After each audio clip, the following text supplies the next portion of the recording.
When Christian evangelical radio talk show host and apologist Bob Dutko looks into the night sky, he sees confirmation for the amazing scientific accuracy of the Bible.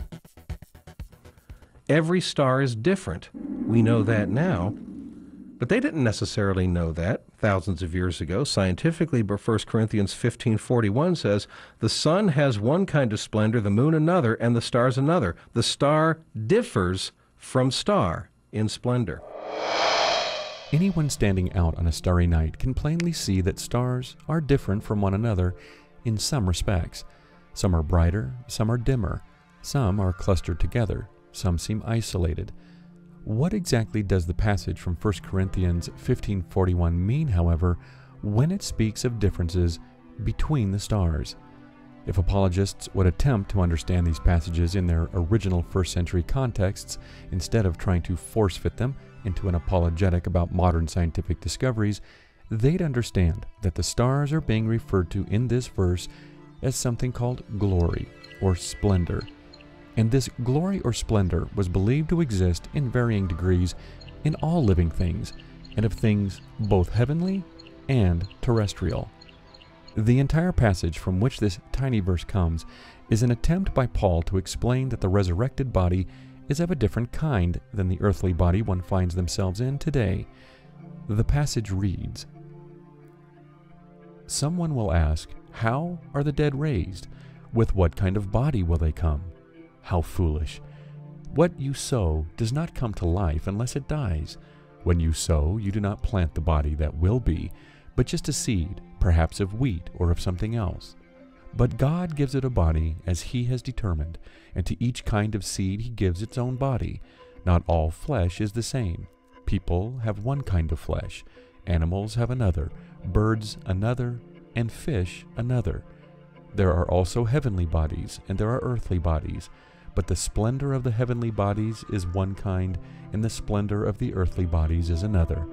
The sun has one kind of splendor, the moon another, and the stars another. And star differs from star in splendor. So will it be with the resurrection of the dead. The body that is sown is perishable, it is raised imperishable. It is sown in dishonor, it is raised in glory. It is sown in weakness, it is raised in power. It is sown a natural body, it is raised a spiritual body."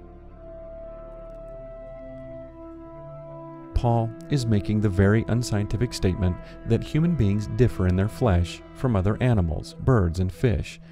We know today that all living things share a common ancestry and are indeed made up of the same fundamental parts.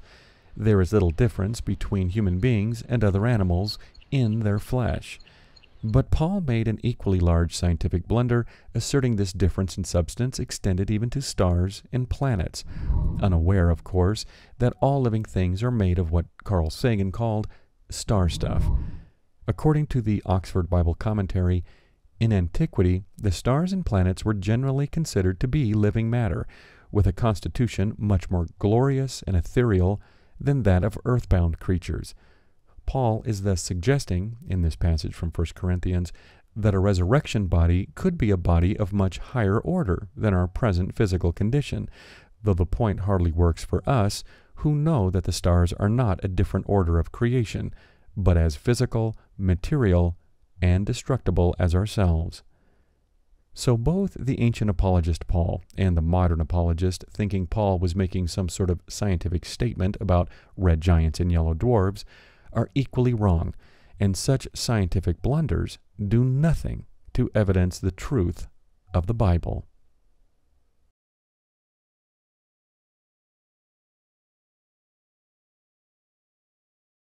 Funding for this program was provided in part by the generous contributions of viewers like you via Patreon.